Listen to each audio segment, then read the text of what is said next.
My name is Grace Porter, 27 years old, and what should have been the happiest announcement of my life almost fell apart when my own mother decided to humiliate me in front of everyone I love.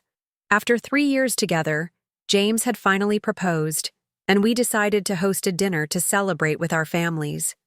My mother looked at me across the table and said the words that still echo in my mind. "He'll probably leave you anyway. You've always been a disappointment." The silence that followed was deafening. James thought he was joining a loving family, but that night showed him exactly what I had endured for years. My mother thought I would accept her cruelty quietly as always, but this time she went too far. The consequences were far beyond what anyone could imagine.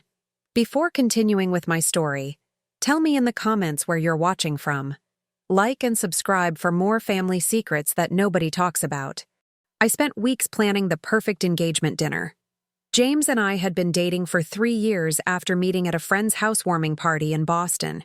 He worked as an architect while I had built a modest but growing career as a graphic designer. When he proposed during our weekend trip to Cape Cod, I immediately said yes and called my parents to share the news. My relationship with my mother, Diane, had always been complicated. Growing up in a middle-class neighborhood in Massachusetts, I learned early on that nothing I did ever seemed to meet her standards. My father, Robert, was kind but passive, rarely stepping in when my mother's criticisms became too harsh. My younger sister, Allison, somehow always managed to be the golden child, excelling at everything from academics to sports. I reserved a private dining room at an upscale restaurant in downtown Boston for the engagement dinner. The autumn evening was perfect: crisp air, colorful leaves, and a sense of new beginnings. James and I arrived early to greet everyone. His parents, Thomas and Margaret, were the first to arrive, bringing champagne and warm hugs. They had always been supportive of our relationship, treating me like the daughter they never had. When my parents and sister arrived, my mother immediately commented on my dress, saying it was a bit tight and asking if I was trying too hard. I forced a smile and introduced everyone, determined not to let her ruin the evening. The first part of dinner went smoothly. We enjoyed appetizers while James charmed everyone with stories about his latest architectural project. His parents shared funny anecdotes about his childhood, and even my father seemed to be enjoying himself. I started to relax, thinking maybe, just maybe, this night would be different. After the main course, James stood up to make a toast. He spoke beautifully about how we met, how he knew I was the one, and how excited he was for our future together. My future in-laws beamed with pride, and I felt tears of happiness forming in my eyes. Then it was time for our parents to say a few words. Thomas raised his glass and welcomed me to their family, saying he couldn't have picked a better partner for his son. My father awkwardly congratulated us, mentioning how quickly time had passed since I was a little girl. When it was my mother's turn, she took a long sip of her wine before standing. There was something in her expression that made my stomach tighten. I had seen that look before. The slight narrowing of her eyes, the tight smile that never reached her eyes. "Well," she began, "I suppose congratulations are in order. Though I have to say, James, you're a brave man." She laughed, and a few people chuckled uncomfortably. Grace has never been one to stick with anything for long. Art school, that job at the magazine, that apartment she insisted on buying instead of renting. Always jumping from one thing to another. I felt James's hand tighten around mine under the table. The room had grown uncomfortably quiet. "Mom," I said softly, trying to guide her away from whatever she was building toward. She ignored me and continued, her voice getting slightly louder. "I just hope you know what you're getting into. Marriage isn't easy, and Grace has never been good at handling pressure. Remember when you quit the swim team in high school because the coach expected you to practice every day?" James's mother cleared her throat. "I think Grace has grown into a wonderful young woman. James couldn't stop talking about her work ethic when she landed that big client last year." My mother waved her hand dismissively. "Oh, sure, she has her moments. But consistency? Commitment? Those have never been her strong suits." That's when she looked directly at James and delivered the line that stopped my heart. "He'll probably leave you anyway." You've always been a disappointment."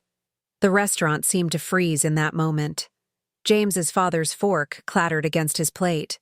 My sister Allison looked down at her lap, while my father just stared at his wine glass, not saying a word. The silence lasted for what felt like an eternity, though it was probably only seconds. It was James who broke the silence.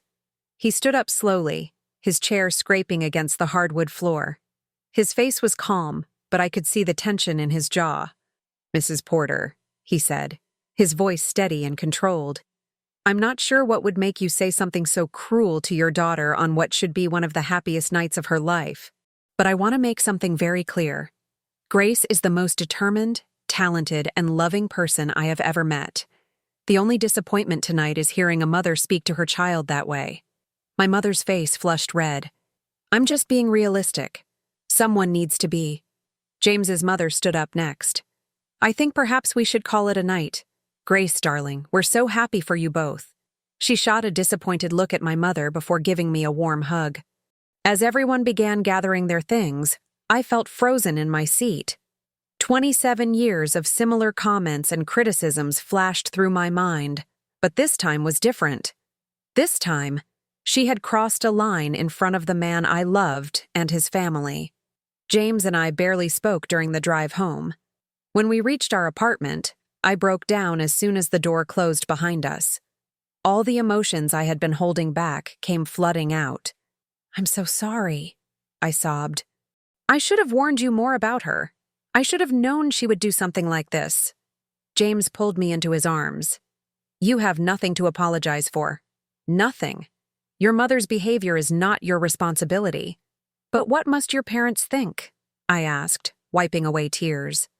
"They think my fiancé has incredible strength for turning out to be such an amazing person despite having a mother who tears her down." He held my face between his hands. And they're right. That night, as James slept beside me, I stared at the ceiling and thought about all the times my mother had made me feel less than. The time she told me my art school acceptance wasn't impressive because it wasn't an Ivy League school. The time she criticized my first apartment for being embarrassingly small. The time she asked if I was still just drawing pictures for a living, when I told her about my promotion at the design agency. My phone buzzed with a text from my sister. "Are you okay? Mom went too far tonight." I replied, "I'm done letting her make me feel this way." The next morning, I woke up determined to do something I should have done years ago. I called my therapist, Dr. Chen, whom I had stopped seeing a few months earlier when I thought I was doing better, and scheduled an emergency session. Dr. Chen had been helping me work through my childhood issues for the past year, but I had always stopped short of making any real changes in my relationship with my mother. I'd make progress in therapy, feel stronger, then my mother would say something cutting, and I'd be back where I started. "What your mother said was emotional abuse, Grace," Dr. Chen told me during our session that afternoon. "And from what you've shared with me over our time together, this is part of a lifelong pattern." "But she's my mother," I said weakly, the default response I had used to excuse her behavior for years. "Yes, she is. And that makes her behavior even more damaging, not less." Dr. Chen leaned forward. "The question now is, what boundaries are you going to set to protect yourself going forward?" I thought about James, about the family we might have someday. Would I allow my mother to speak to our children the way she spoke to me? The answer was a resounding no. "I need to tell her how her words affect me," I said. "And I need to be prepared to distance myself if she can't respect my boundaries." Dr. Chen nodded. "That's a healthy first step. Remember, setting boundaries isn't about punishing your mother. It's about protecting your mental health and your future." As I left her office, my phone rang. It was my mother. I took a deep breath and answered. "Grace," she said, her voice unnaturally bright. "I've been thinking about flowers for the wedding. June roses would be lovely, don't you think? Though they might be too expensive for your budget." Just like that. No apology. No acknowledgement of what had happened. Just straight to planning my wedding as if she hadn't publicly humiliated me the night before. "Mom," I interrupted, "we need to talk about what happened last night." "Oh, don't be so sensitive," she said with a dismissive laugh. "I was just being honest. Someone has to be." I stopped walking and closed my eyes, gathering my courage. What you said was cruel and untrue. You hurt me deeply, and you embarrassed yourself and our family. Excuse me? Her voice turned cold. After everything I've done for you. I need to go, I said, cutting her off. But we're going to have a serious conversation about this, and about our relationship going forward. Before she could respond, I hung up. My hands were shaking, but for the first time in my life, I felt like I had stood up to her, even if just a little bit. It was a small step, but an important one. 3 days passed without any contact from my mother. My father called once, his voice weary as he asked me to try to understand my mother. Allison texted daily, caught in the middle as always. I threw myself into work, grateful for the distraction. The design agency where I worked had just landed a major client, and I was leading the rebranding project. Focusing on color schemes and typography helped keep my mind off family drama, at least during office hours. James was supportive but concerned. "You're not sleeping," he observed one morning as I got ready for work, "and you've barely touched your food for days." "I'm fine," I insisted, though we both knew it wasn't true. "Have you decided what you're going to do about your mom?" he asked carefully. I sighed, putting down my coffee mug. "I think I need to have a face-to-face conversation with her, set some boundaries, make it clear that her behavior at the dinner was unacceptable. Do you want me to come with you?" I considered it, but shook my head. "I think this is something I need to do alone. But thank you for offering." That evening, I called my mother and asked if we could meet for coffee the next day. To my surprise, she agreed without argument. We met at a quiet cafe halfway between her suburban home and my city apartment. When I arrived, she was already seated, looking immaculate as always in her designer blouse and perfectly styled hair. I felt underdressed in my work clothes, which was probably part of her strategy.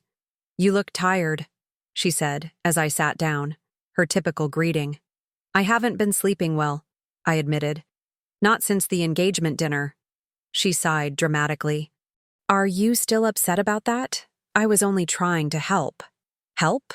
I repeated, trying to keep my voice steady. How exactly was humiliating me in front of my fiancé and his family helpful? "You've always been too sensitive," she said, stirring her coffee. "I just wanted to make sure you're thinking clearly about this marriage. James seems nice enough, but you've never been good at sticking with things when they get difficult." In that moment, I saw something I had never fully recognized before. My mother wasn't just being critical. She genuinely believed I was incapable of success, of happiness, and nothing I could say or do would change that perception. "Mom," I said, feeling strangely calm, "I need you to hear me. Your words hurt me. They've always hurt me. When you tell me I'm a disappointment, when you constantly criticize my choices, when you undermine my accomplishments, it damages our relationship." "I'm just being honest." "No," I interrupted, surprising both of us. "You're being cruel, and I won't accept it anymore." Her eyes widened slightly. I had never spoken to her this directly before. "If you want to be part of my life, part of my wedding, part of my future, something needs to change. I need you to respect me and my choices. I need you to speak to me with kindness, or at least basic courtesy." "Oh, so now I have to walk on eggshells around my own daughter?" she asked, her voice rising slightly. "No," I said. "You just have to treat me the way you'd treat a friend. Would you tell your friend she's a disappointment? Would you tell your friend her fiancé will probably leave her?" My mother didn't respond, but I could see I had made her uncomfortable. Good. Maybe discomfort was the first step toward change. "I love you, Mom," I continued, softening my tone slightly. "But I love myself too, and I won't keep subjecting myself to hurtful comments in the name of family loyalty." "So what are you saying?" she asked, her voice unnaturally tight. "You'll cut me out of your life if I don't say exactly what you want to hear?" "I'm saying I need time and space to decide what kind of relationship we can have moving forward, and that depends largely on whether you can acknowledge how your words affect me." She stood up abruptly, gathering her purse. "I can see this conversation isn't going anywhere productive. Call me when you're ready to be reasonable." As she walked away, I felt a strange mixture of sadness and relief. The conversation hadn't gone as I'd hoped, but I had spoken my truth. For once, I hadn't backed down or apologized for having feelings. When I got home, James was waiting with takeout from my favorite Thai restaurant. "How did it go?" he asked, pulling me into a hug. "Not great," I admitted. But I said what I needed to say. She didn't really hear me, but that's not something I can control. He nodded, understanding. "What's your plan now?" "Distance," I said after a moment of thought. "I need some space from her, and I need to focus on the good things in my life. You, my work, friends who actually support me." That night, I sent an email to my mother, father, and sister, explaining that I needed some time away from family gatherings while I processed everything. I made it clear that this wasn't about punishing anyone, but about taking care of my mental health. My father called immediately, pleading with me to reconsider. "Your mother is just worried about you," he said. "That's what mothers do." "Dad, being worried doesn't give her the right to be cruel," I responded. "I'm not cutting anyone off permanently. I just need some space." Allison was more understanding. "Take all the time you need," she texted. "I love you. And for what it's worth, I think James is perfect for you." My mother didn't respond at all. 2 weeks passed, and the silence from my mother became a strange new normal. I focused on work, spent quality time with James, and continued my sessions with Dr. Chen. Without the constant stream of criticism from my mother, I found myself thinking more clearly about what I actually wanted for our wedding, rather than what would avoid criticism.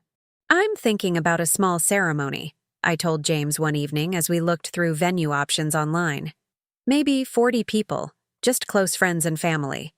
"That sounds perfect," he agreed. "Less stress, more meaningful." My phone buzzed with a text from Allison. "Mom's planning a surprise visit to your office tomorrow. Thought you should know." My stomach dropped. A surprise workplace ambush was exactly the kind of boundary violation I had come to expect from my mother. "Everything okay?" James asked, noticing my expression.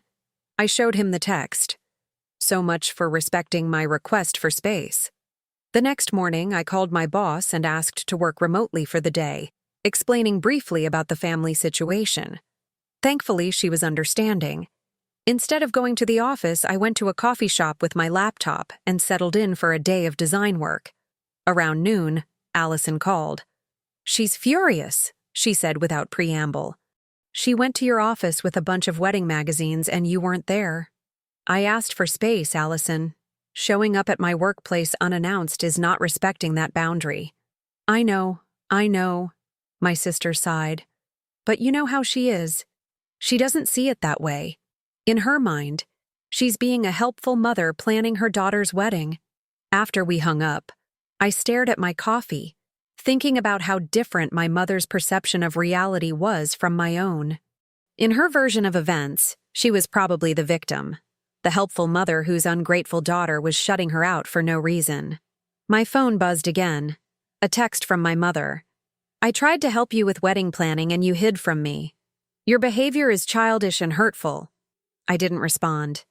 Instead, I forwarded the message to Dr. Chen, who had encouraged me to document these interactions. She responded quickly. "This is a classic attempt to flip the script and make you the villain. Stay strong in your boundaries." That evening, James and I were having dinner with his parents. They had been wonderfully supportive since the disastrous engagement dinner, never pressuring me to talk about my mother, but making it clear they were there if I needed them. "We've been thinking about the wedding," Margaret, James's mom, said over dessert. "And we want you both to know that whatever you decide, big, small, courthouse, destination, we support you completely. We just want you to be happy," Thomas added, smiling warmly at us. I felt tears prick my eyes. "Thank you. That means more than you know." Later that night, as James and I drove home, I couldn't help comparing his parents' attitude to my mother's. "They actually care about what we want," I marveled. "They're not making it about themselves." James reached over and squeezed my hand. "That's what healthy family support looks like, Grace. And it's what you deserve." The next day, I received an email from my mother. The subject line read "Wedding Venues," and the body contained links to 3 extremely expensive country clubs, far beyond our budget, with the note, "Since you're avoiding my calls, I'm sending these along. I took the liberty of scheduling viewings for next weekend. I'll pick you up Saturday at 9. I stared at the screen, feeling the familiar mix of frustration and inadequacy that my mother always managed to provoke. She was completely ignoring my request for space, bulldozing ahead with wedding plans we hadn't discussed, and choosing venues that aligned with her vision, not ours. After showing the email to James, I drafted a response. "Mom, as I've communicated clearly, I need some space right now. Please cancel these appointments. When James and I are ready to look at venues, we'll make our own arrangements.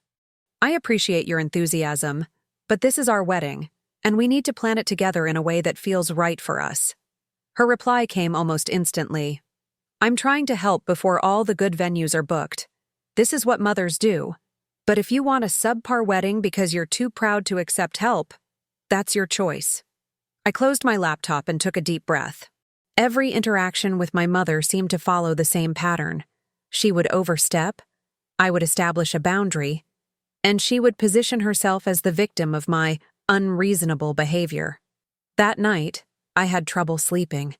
Around 2 a.m., I slipped out of bed, careful not to wake James, and sat in our small home office, staring out at the city lights.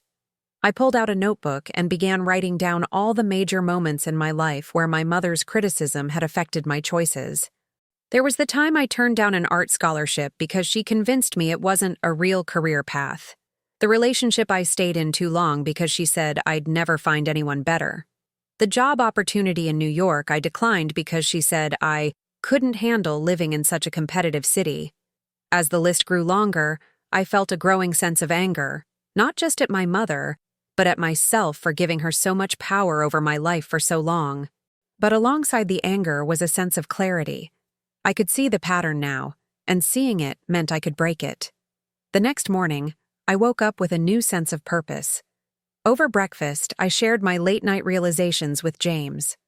"I've spent my whole life trying to earn my mother's approval," I said, "and it's never going to happen. No matter what I achieve, she'll always find something to criticize." James nodded, listening intently as I continued. "But here's the thing. I don't need her approval anymore. I have you. I have friends who value me. I have colleagues who respect my work. I've been chasing the wrong thing all along." "So what does that mean for you going forward?" he asked. "It means I stop trying to change her or make her understand my perspective. It means I accept who she is, but I also protect myself by setting firm boundaries." I took a sip of coffee. "And it means we plan the wedding we want, not the wedding she wants." James smiled. "I'm with you all the way." That weekend, instead of going to my mother's scheduled venue appointments, James and I visited a charming renovated industrial space in the city. With its exposed brick walls, large windows, and rooftop garden, it was nothing like the country clubs my mother had chosen, but it felt right for us. "I love it," I told the event coordinator. "Can we put down a deposit today?" James looked surprised. "Are you sure? Don't you want to look at a few more places?" I shook my head. "This is the one. I can feel it." As we were signing the paperwork, my phone began ringing. It was my mother, right on schedule, probably waiting outside the first country club, wondering where I was. I silenced the call and continued filling out the forms. When we left the venue, I had 5 missed calls from my mother and several texts, each more urgent than the last. Finally, I called her back.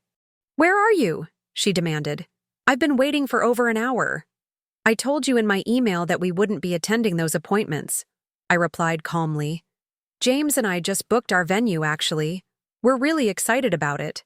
There was a moment of stunned silence before she exploded. "You what? Without consulting me?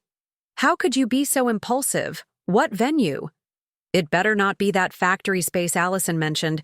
That place is completely inappropriate for a Porter wedding." "It's exactly that space," I said, feeling strangely calm in the face of her anger. "And it's perfect for us. I'm sorry you're upset, but this is our decision to make. Your father will be hearing about this. she threatened, as if that would change anything. I'm sure he will. I have to go now, Mom. I'll call you next week.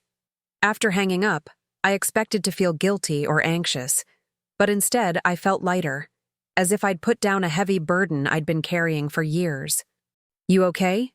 James asked as we walked to the car. Better than okay, I replied, squeezing his hand. I feel free. The fallout from our venue decision was predictable. My mother called my father, who called me to understand both sides. Allison texted to say our mother was having a really hard time with my new attitude. Several distant relatives suddenly reached out, clearly having heard some version of events from my mother. But something had shifted inside me. The guilt and anxiety that usually accompanied these family dramas were noticeably diminished. I was able to respond to my father with calm clarity. Dad, I love you, but I'm not going to defend my wedding choices to anyone. This is about what James and I want. To Allison, I was equally firm. I understand Mom is struggling, but that's not something I can fix by sacrificing my own happiness. I hope you can support me in this. 2 weeks later, I received a large envelope in the mail. Inside was a wedding planning binder my mother had created, complete with suggested guest lists, heavily weighted toward her friends and distant relatives, menu options, all traditionally formal, and a timeline that had our wedding happening 6 months sooner than we had planned. Attached was a note. Since you're determined to do this your way, I've at least put together some guidance to ensure the event isn't a complete embarrassment to the family name. The guest list is non-negotiable if you want our financial contribution. I showed the binder to James, who looked through it with growing disbelief. Is she serious? This isn't our wedding. It's hers. And that's the problem, I said. It always has been. That night, I wrote my mother a difficult but necessary email. Mom, I appreciate the work you've put into this binder, but James and I have our own vision for our wedding. More importantly, we've decided to fund the wedding ourselves to avoid any confusion about who has decision-making power. This isn't about rejecting your help. It's about making sure our wedding reflects who we are as a couple. I hope you can understand and support us in this. The response came the next morning, not from my mother, but from my father. He called as I was getting ready for work, his voice heavy with concern. Your mother is devastated, he said. She's been crying all night. Why are you doing this to her? I'm not doing anything to her, Dad, I replied, trying to stay patient. I'm planning my wedding with my fiancé. This isn't about Mom, but she's your mother, he insisted. She just wants what's best for you. What's best for me is making my own choices and having them respected, I said firmly. I know this is hard for you to understand, but I need you to try. After hanging up, I texted Allison. How bad is it at home? Her response was telling. DEFCON 1. Mom's telling everyone you've completely changed and are under James's influence. Dad's trying to keep the peace as usual. I'm staying at Mark's until the storm passes. The weeks that followed were challenging but transformative. My mother alternated between cold silence and emotional manipulation, sometimes going days without speaking to me, then sending long, guilt-inducing texts about how I was breaking her heart. My father continued his role as peacekeeper, constantly asking me to just apologize to make things easier.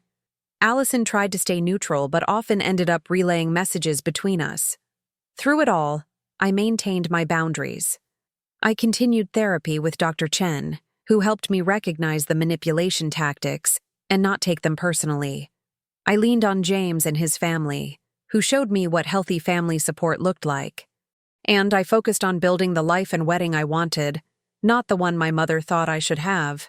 6 weeks after booking our venue, James and I sent out digital save the dates for our wedding, which we had scheduled for the following spring, a full year away, not the rushed 6-month timeline my mother had pushed for. My phone rang almost immediately after the emails went out. It was my mother. Digital save the dates? She said without even a hello. How tacky. And spring? You know your cousin Bethany is getting married in April. Are you trying to overshadow her wedding? Hello to you too, Mom, I replied, keeping my voice even. Our date is in May, not April. so there's no conflict with Bethany's wedding. And we chose digital invitations because they're environmentally friendly and practical. Well, Aunt Sarah just called me, completely confused. She thought it was some kind of joke. No one in our family has ever sent wedding information by email. I took a deep breath. Times change, Mom. This is what works for us. And the venue, she continued as if I hadn't spoken. I looked it up online. It's an old factory, Grace. A factory. What will people think? They'll think we chose a place that reflects our style and values, I said. Anyone who knows us will understand that. I just don't understand what's happened to you, she said, her voice shifting to a wounded tone. You used to value my opinion. You used to care about family traditions. I still care about family, Mom, but I also care about being true to myself and what I want. This wedding is about James and me, not about upholding traditions that don't feel meaningful to us. After we hung up, I felt a familiar wave of doubt. Was I being selfish? Ungrateful? But then I remembered what Dr. Chen had told me in our last session. Healthy parents want their adult children to make their own choices, even if those choices are different from what the parents would choose. They respect autonomy. That evening, I received an unexpected call from my Aunt Linda, my mother's sister. We had always been close, but she lived across the country, so we didn't talk as often as I would have liked. Your mother called me, she said after we'd caught up for a few minutes. She's quite upset about your wedding plans. I sighed. I figured she would be reaching out to the family. I'm sorry you got dragged into this. Don't apologize, Linda said firmly. I wanted to call to tell you that I think what you're doing is brave. Standing up to your mother isn't easy. I know that better than most. I was surprised by her support. Really? You don't think I'm being difficult? Linda laughed. Grace, your mother has been difficult since we were children. She's always needed to control everything and everyone around her. The fact that you're setting boundaries now is healthy, not selfish. We talked for nearly an hour, with Linda sharing stories about my mother that put her behavior in a new context. Apparently, the critical, controlling tendencies I'd experienced my whole life weren't unique to our relationship. They were how my mother operated with everyone. Has she always been this way? I asked. Even when you were kids? Always, Linda confirmed. Our mother, your grandmother, was very critical of her, and I think Diane internalized that. She became what she was raised to be, unfortunately. Understanding the origins of my mother's behavior didn't excuse it, but it did help me see the situation more clearly. My mother wasn't just targeting me, she was repeating patterns she had learned in her own childhood. The next day, I had lunch with Allison, who had finally agreed to meet me without reporting back to our mother. I don't want to be caught in the middle anymore, she said, as we sat down at our favorite cafe. It's exhausting. I never meant to put you in that position, I told her sincerely. And you don't have to be in the middle. You can have separate relationships with both of us without being a messenger. Allison looked relieved. That's what Mark said, but I wasn't sure how to make that work. You just set your own boundaries, I explained. When Mom starts talking about me, you can say, I'm not comfortable discussing this. You should talk to Grace directly. She won't like that, Allison said, looking nervous. No, she won't. But that doesn't mean it's wrong. I reached across the table and squeezed her hand. You deserve to have peaceful relationships too, Allie. As we finished our lunch, Allison asked about the wedding plans. For the first time, I felt like she was genuinely interested, not just gathering information to report back to our mother. We're keeping it small, I told her. About 50 people. Close friends and family who genuinely support our relationship. Will Mom and Dad be invited? She asked cautiously. I nodded. Of course. They're my parents, and I love them despite everything. But I'm not going to let Mom control the event or make me feel bad about my choices. And you want me to be a bridesmaid? Allison asked, a hint of worry in her voice. I want you to be my maid of honor, I said, but only if you feel comfortable with that. I understand if you're worried about being caught between me and Mom. Allison's eyes filled with tears. Of course I'll be your maid of honor. You're my sister. I just want you to be happy. As we hugged goodbye, I felt another piece of my old life shifting into a healthier pattern. My relationship with Allison had always been complicated by our mother's obvious favoritism, but now we were finding a new way to connect, as adults who could make our own choices. That night, I told James about my conversations with Linda and Allison.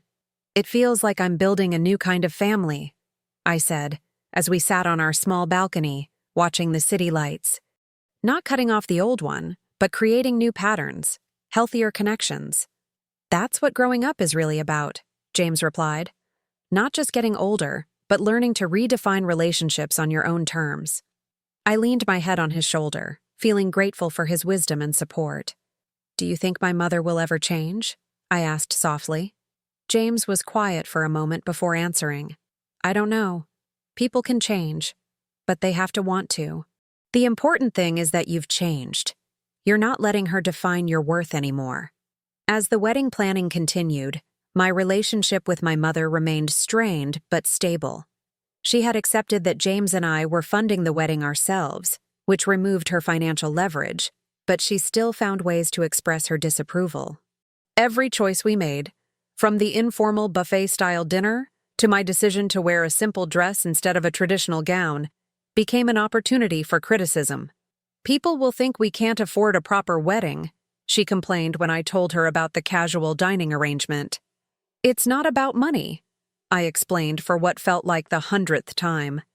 "It's about creating the atmosphere we want, relaxed, joyful, without unnecessary formality." To my surprise, my father began showing small signs of support. He called one evening when I knew my mother was at her book club. "I looked at those photos you sent of the venue," he said. "It's actually quite nice with all those big windows.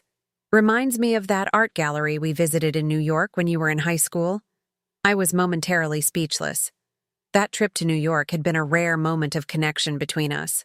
A weekend when my mother had been away visiting a sick friend. "You remember that?"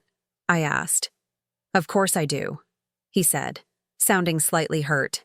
"You were so excited about the architecture, taking pictures of everything. I knew then you had an eye for design." We talked for nearly half an hour, the longest conversation we'd had in years without my mother's interruptions or influence. Before hanging up, he hesitated, then said, "Your mother means well, Grace. She just shows it in difficult ways sometimes." "I know, Dad," I replied, not wanting to argue, but not quite agreeing either. "I just need her to respect my choices, even if she doesn't understand them." "I'll talk to her," he promised. Not that she listens to me much these days either. Whether my father actually spoke to her or not, I noticed a subtle shift in my mother's approach. Her criticisms became less direct, often disguised as questions or observations rather than outright condemnation. Instead of saying my choice of flowers was completely wrong, she would ask, "Are you sure you want sunflowers? They're so casual for a wedding." It wasn't acceptance, but it was a small improvement.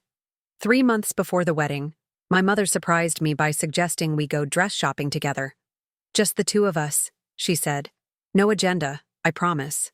I was skeptical but agreed, hoping it might be a chance to rebuild some connection. We met at a small boutique that specialized in less traditional wedding dresses, a deliberate choice on my part. As I tried on various styles, my mother sat on a velvet couch, watching with an unreadable expression. "What do you think of this one?" I asked, emerging from the dressing room in a sleek modern dress with minimal embellishment. She studied me for a long moment. "It's not what I would have chosen," she finally said. "But it suits you. You look confident in it."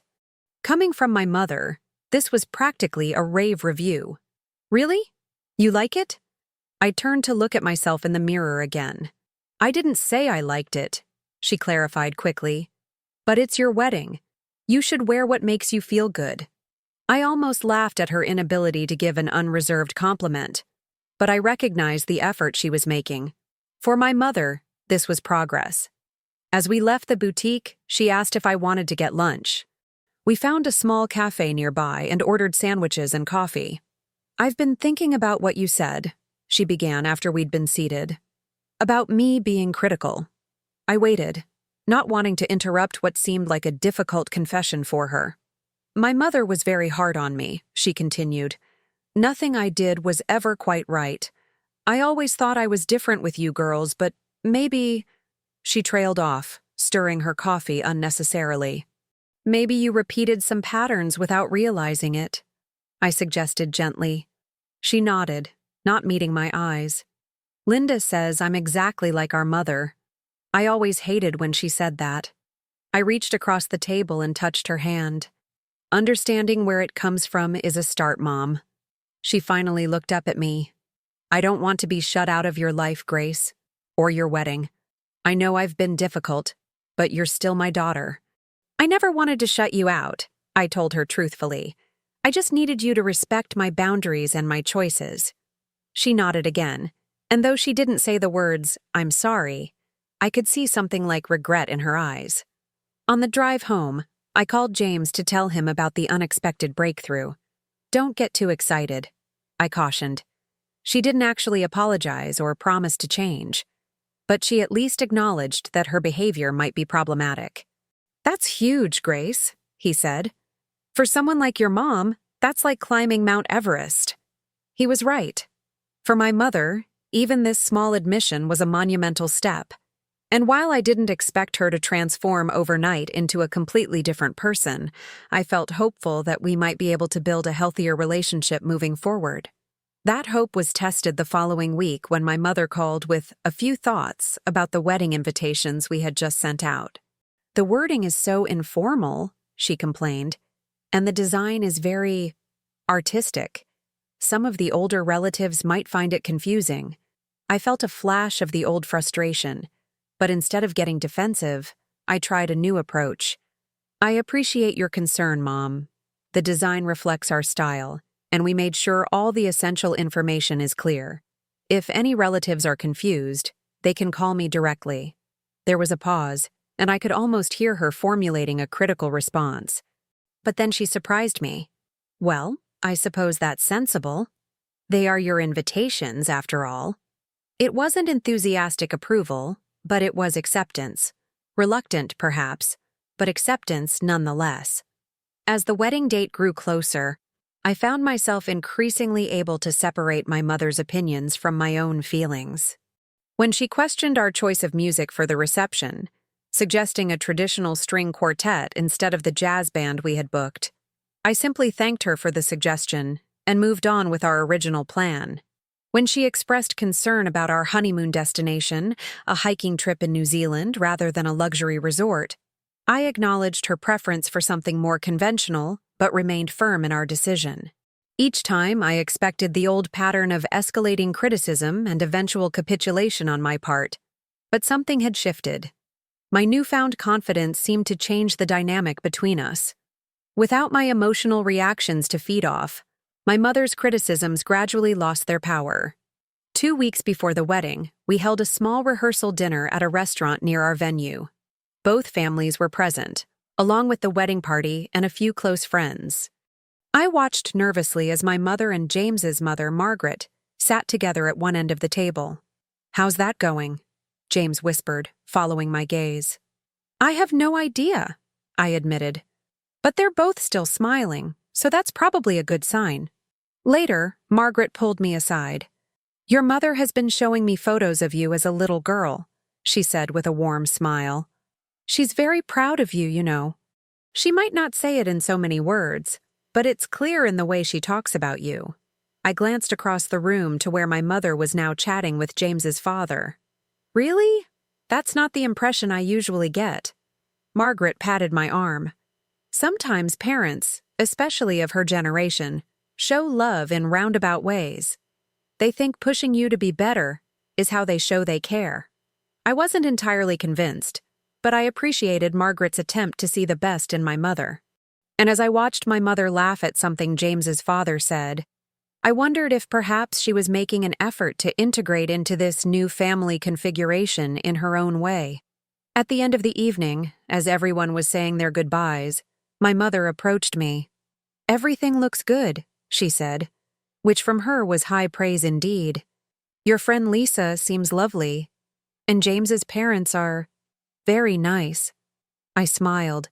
recognizing the effort it took for her to give these compliments. "Thank you, Mom. I'm glad you're getting to know everyone."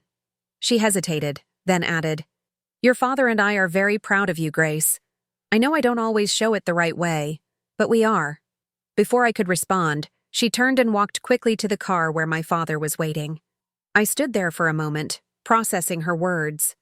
It wasn't the effusive declaration of love and approval that part of me had always craved, but it was genuine, and from my mother, that meant everything. My wedding day dawned clear and bright, with just enough clouds to keep the May sunshine from being too intense. I woke up in a hotel suite surrounded by my bridesmaids, Allison, my maid of honor, and 3 close friends from college and work. "How are you feeling?" Allison asked as she handed me a cup of coffee. "Surprisingly calm," I replied, and it was true. After all the emotional turbulence of the past year, I felt centered and sure. This was the right day, the right man, the right choice. As we got ready, hair, makeup, the careful process of getting into my dress, I thought about how far I had come since that disastrous engagement dinner. The cruel words my mother had spoken then still existed in my memory, but they no longer had the power to wound me. I had learned to separate her opinions from my own worth, to recognize that her criticisms were more about her than about me. My father arrived to escort me to the venue, looking handsome and slightly emotional in his suit. "Your mother wanted me to give you this," he said, handing me a small velvet box. Inside was a delicate silver bracelet with a single pearl. I recognized it immediately. It had belonged to my grandmother, my mother's mother. "She wore it at her wedding," my father explained. "And her mother before her. She thought you might want something borrowed and something old." I slipped the bracelet onto my wrist, touched by the gesture. It was my mother's way of connecting me to our family history without trying to control the actual wedding. When we arrived at the venue, everything was exactly as James and I had planned. The industrial space had been transformed with simple greenery, white lights, and scattered sunflowers. Casual, but beautiful, just like we wanted. My father squeezed my hand as we prepared to walk down the aisle. "You look beautiful, Gracie," he whispered, using my childhood nickname. "And you seem happy. That's all we ever wanted for you." "I am happy, Dad," I assured him. Truly happy. As we began our walk, I saw my mother sitting in the front row. She was wearing a blue dress I had never seen before, not the formal mother of the bride ensemble she had initially insisted on, but something elegant and appropriate for the venue we had chosen. Our eyes met briefly, and she gave me a small nod and a smile that, while restrained, seemed genuine. James waited at the end of the aisle, his face lighting up as I approached. In that moment, all the family drama fell away. This was about us, our love, our future, our choices. The ceremony was brief but meaningful, with personal vows we had written ourselves.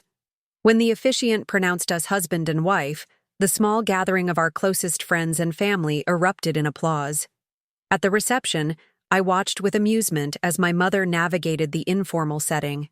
She had initially been horrified by our choice of a cocktail-style reception with food stations rather than a formal seated dinner, but now she was moving from group to group, playing the gracious mother of the bride with surprising ease. "Your mom's being remarkably cool about everything," Lisa, one of my bridesmaids, commented as we grabbed drinks at the bar. "After all those stories you told me, I was expecting her to object during the ceremony or something." I laughed. "We've come a long way in the past year. She's trying in her own way." Later, during the toasts, my father gave a sweet, slightly fumbling speech about watching me grow up and how proud he was of the woman I had become. James's father spoke about welcoming me into their family and his happiness at seeing his son find such a perfect partner. Then, to my surprise, my mother stood up and asked for the microphone. I tensed slightly, unsure what to expect. "I'm not one for public speaking," she began, her voice a little unsteady. "But I wanted to say something today. Grace has always been her own person, determined, creative, with a clear vision of what she wants." She paused, and I could see her carefully choosing her next words. "Those qualities haven't always made our relationship easy, but they're what make her exceptional." James, she turned to my new husband, you're getting a remarkable woman. Take good care of each other. It wasn't a gushing speech, and there was no explicit apology for her past behavior. But it was sincere and respectful, and coming from my mother, that was profound. After she sat down, James leaned over and whispered, "Was that your mother's version of a blessing?" I nodded, feeling a complex mix of emotions. I think it was. As the evening continued, I found a moment to speak with my mother alone. She was sitting at a table, watching the dancing with a glass of champagne in hand. "Thank you for what you said," I told her, taking the seat beside her. "And for the bracelet. It means a lot to me." She touched the pearl on my wrist lightly. "It looks good on you. Better than it ever did on me." After a moment, she added, "The wedding is lovely, Grace.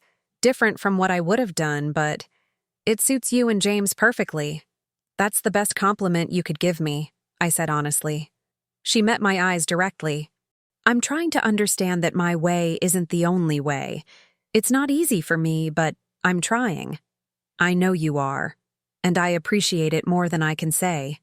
We sat in companionable silence for a moment, watching our families intermingle on the dance floor. James spinning his mother around, my father chatting animatedly with James's uncle, Allison laughing with James's college friends. "We're going to be okay, aren't we?" my mother asked, with uncharacteristic vulnerability in her voice. I reached over and squeezed her hand. "Yes, Mom, we're going to be okay. Different than before, but okay." As I rejoined James on the dance floor, I felt a sense of closure. The cruel words spoken at our engagement dinner hadn't defined our relationship or our future. Instead, they had been the catalyst for necessary change. Painful at times, but ultimately healing. Looking around at the people we had chosen to share this day with us, family by blood and family by choice, I realized that true family isn't about perfect harmony or always agreeing. It's about respect, growth, and the willingness to work through difficulties with love and patience. James pulled me close as we danced. "Happy?" he asked simply. "Completely," I answered, and meant it. The journey from that devastating engagement dinner to this joyful wedding day had been challenging, but it had led me to a place of strength and self-acceptance I might never have found otherwise. My mother's hurtful words had broken something between us, but in that breaking, we had found a way to rebuild something more honest, more respectful, and ultimately more loving. As James and I left the reception amid a shower of flower petals and well-wishes, I caught my mother's eye one last time. She smiled, a real smile, not the tight, controlled expression I had grown up with, and mouthed the words, "Be happy." And I knew that I would be, because I had finally learned that my happiness didn't depend on her approval. It came from within me, from the choices I made and the boundaries I set. That was the greatest gift I could have given myself, and in a strange way, I had my mother's cruel words at that engagement dinner to thank for starting me on the path to finding it.